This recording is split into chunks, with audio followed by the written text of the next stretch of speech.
नमस्कार मित्रमैत्रिणींनो, आपण लग्न टॉपिक सुरू केलेलाच आहे.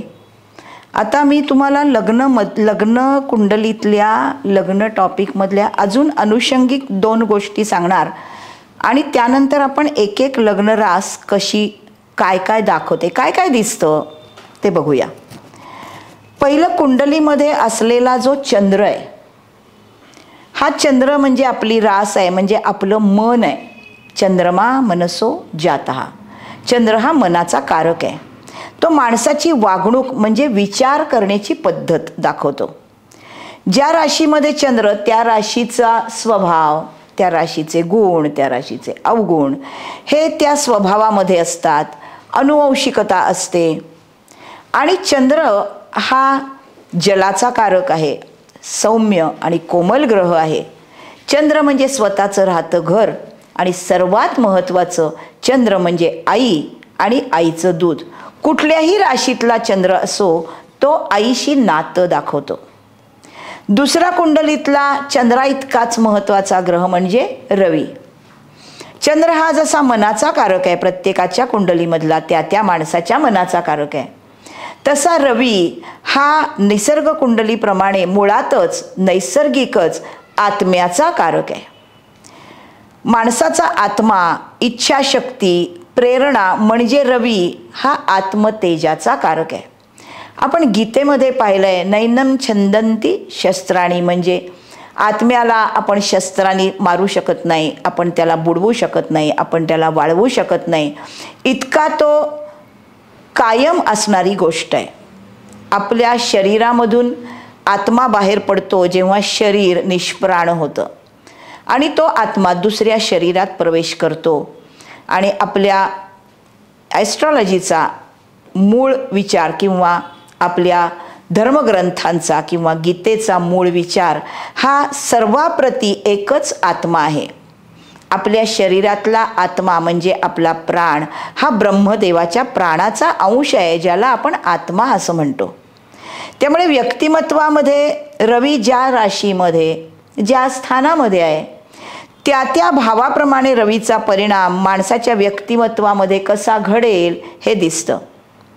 लग्नस्थानामध्ये, लग्नावरती जर अशुभ ग्रहांची दृष्टी असेल, आपण मगाशी ग्रहशील चक्रामध्ये मागच्या एपिसोडमध्ये पाहिलंय ग्रहांच्या दृष्टी, तर अशी अशुभ नैसर्गिक पापग्रहांची दृष्टी किंवा कुंडलीला अशुभ असणाऱ्या ग्रहांची दृष्टी असेल लग्नस्थानावर, तर ते आरोग्याला वाईट आहे. कारण लग्नस्थान हे माणसाच्या आरोग्याचं स्थान आहे. कुठल्याही लग्नकुंडलीमधला लग्नेश हा त्रिकोणामध्ये किंवा केंद्रामध्ये, म्हणजे त्रिकोणात याचा अर्थ प्रथम, पंचम आणि नवम स्थानामध्ये, किंवा केंद्रात याचा अर्थ प्रथम, चतुर्थ, सप्तम आणि दशम स्थानामध्ये असेल, तर हा आरोग्याला उत्तम लग्नेश आहे. लग्नेशाचे परिणाम उत्तम मिळतात. हा लग्नेश जर त्रिक स्थानामध्ये असेल, त्रिक स्थान म्हणजे दुःस्थानं, 6, 8, 12. 6 म्हणजे प्रॅक्टिकल किंवा करंट अनारोग्य, 8 म्हणजे क्रॉनिकनेस त्याचा, आणि व्यय 12 म्हणजे त्यासाठी होणारा खर्च किंवा हॉस्पिटलायझेशन. ही 3 स्थानं, ही त्रिक स्थानं म्हणजे दुःस्थानं आहेत. त्यामुळे लग्नेश या 3 स्थानामध्ये असेल तर तो आरोग्याला चांगला नसतो. अर्थात याला अपवाद आहेत की मंगळ आणि शुक्राची लग्न, कारण मेष लग्नाच्या कुंडलीमध्ये अष्टमेश पण मंगळ आहे, वृश्चिक लग्नाच्या कुंडलीमध्ये षष्ठेश मंगळ आहे, जी त्रिकस्थानं आहेत, वृषभ लग्नाच्या कुंडलीमध्ये सषष्ठेश शुक्र आहे, कारण षष्ठामध्ये 7 आकडा तुळ राशीचा आहे, तो हे त्रिकस्थान आहे. तुळ लग्नाच्या कुंडलीमध्ये अष्टमेश शुक्र आहे, कारण अष्टमात 2 आकडा येतो आणि हे त्रिकस्थान आहे. त्यामुळे ह्या 2 लग्नांना ही 2 स्थानं अपवाद आहेत. अजून एक तिसरी महत्त्वाची गोष्ट, आपण रवी बघितला, चंद्र पाहिला, लग्नेश पाहिला. चौथी महत्त्वाची गोष्ट, लग्न राशीचं नक्षत्र. चंद्राचं नक्षत्र कसं बलवान आहे आपण प्रत्येक रास बघताना बघणारच आहोत. त्याच्या आधी आपण लग्नाचं नक्षत्र बघणं हे अनिवार्य आहे. हे व्यक्तिमत्वाची दिशा दाखवतं. आणि त्या लग्नेशाची जेव्हा महादशा सुरू होते, ज्या ग्रहाची महादशा असते म्हणजे त्या ग्रहाला त्या महादशेचा महादशा नाथ असं म्हणतात ॲस्ट्रॉलॉजीच्या भाषेत. ज्या ग्रहाची महादशा असते ती तेवढी वर्ष त्या व्यक्तीवर राज्य करत असते. एक ढोबळमानाने तुम्हाला त्याचं टेबल सांगते जे तुम्हाला दिसतंय स्क्रीनवर.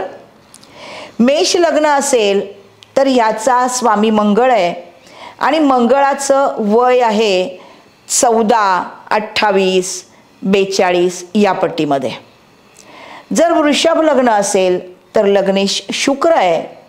या शुक्राचं वय आहे 25 त्याच्या पट्टीमध्ये. तिसरं लग्न आहे बुधाचं मिथुन लग्न. या लग्नेशाचं वय आहे 25 ते 35. हळूहळू मॅच्युरिटीकडे जातो कारण बुध हा युवराज आहे, लहान मूल आहे.